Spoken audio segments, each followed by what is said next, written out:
clove them asunder. Now this verse is briefly explaining the Big Bang theory.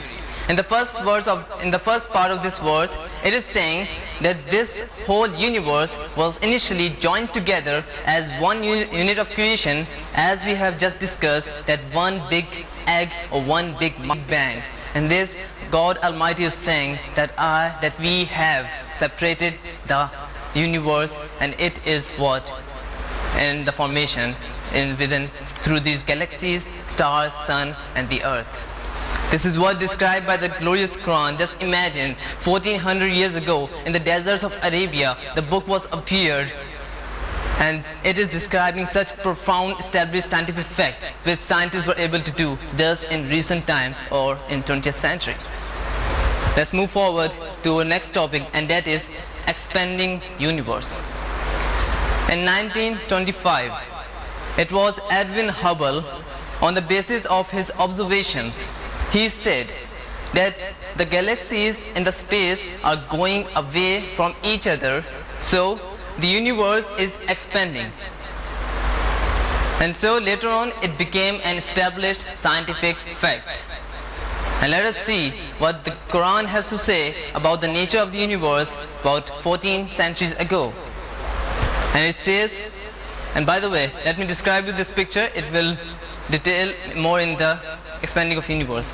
Now this is a Big Bang, and it happened like explosion, and the galaxies came out of it, and they were expanding till that time, and it is expanding even today. So the universe is more bigger than the time of it at its beginning. So this is a present size or present picture of the universe in which we are living. Let's see what Quran says. Quran says in Surah Zariyat, verse number 47, that we have created the expanding universe. This one verse is clearly describing that what scientists were able to do through their advanced equipments, latest research, and their intellectual scientists in just 20th century. So this book is certainly a revelation from God, and so those people who say this is a copied one from the Greeks or from earlier scientists, they fail to realize that the Quran is describing even such scientific facts which even man were unable to just imagine or even to dream at that time. So this is certainly a revelation from God. Now, the next topic is shape of the earth. In early centuries in the past, people thought that the earth on which we are living is flat. And so, due to their disbelief, they were afraid to travel long journeys because they thought that they will fall out of the earth since it is flat. And so, in 1597, it was Sir Francis, the first person who observed and proved this fact that the earth is spherical when he sailed around it. In just 1597, just few centuries ago, 4 to 5 centuries ago. And the Quranic verses are giving us signs about about the shape of the earth. And let's see what it gives. It says,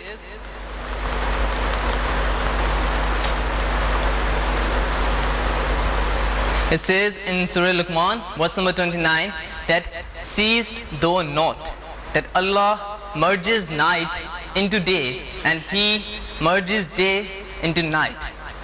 Now here the word merging means that night slowly and gradually overcomes the day, and day slowly and gradually overcomes the night.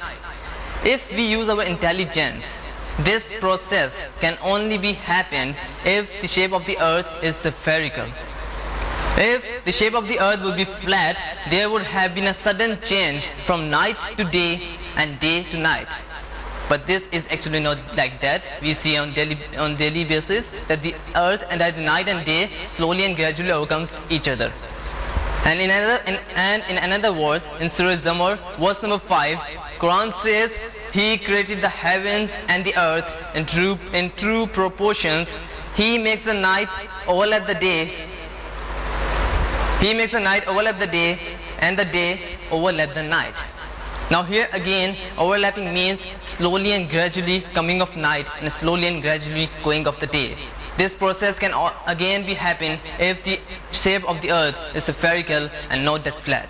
So these two verses are giving us solid signs that the shape of the earth is not flat but it is spherical. The glorious Quran has told us this information when people used to think that the earth is flat.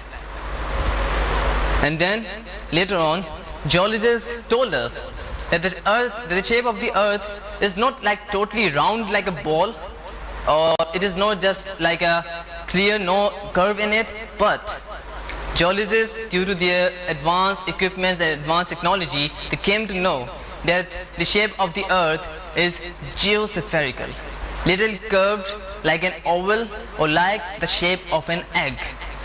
Let us see what Quran has to say about this.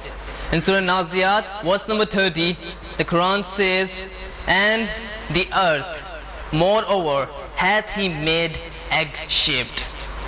Now, here the word egg, the Arabic word for egg here used, that is taha, that is Arabic word, and that word specifically refers to the egg of an ostrich. Not any ordinary egg, not the egg of chicken, but specifically the egg of an ostrich. And if we analyze the egg of an ostrich and the shape of the earth, if we analyze both, the shape of the earth is geospherical and the egg of an ostrich is also geospherical. So it resembles the perfect in both shapes. So Quran is far superior than the present science, and so it is describing these all facts about 14 centuries ago. Now, the shrinking of the earth. This is the next topic. This is an established scientific fact that the earth is being shrinked. The earth is getting smaller from its all sides, and the present size of the earth is 100 times smaller than the size of it at its beginning. And so the Quran contains exactly the same description. It says in Surah Riyadh, verse number 41, it says, "See they not how we are reducing the earth gradually from its all sides?" The Quran is containing the same exactly description. Now, let us give a sharp look to this verse. The first sentence of this verse is, "See they not," means have they not seen. It means there is something extraordinary important for humankind which mankind is unable to realize. And actually, there is something very important.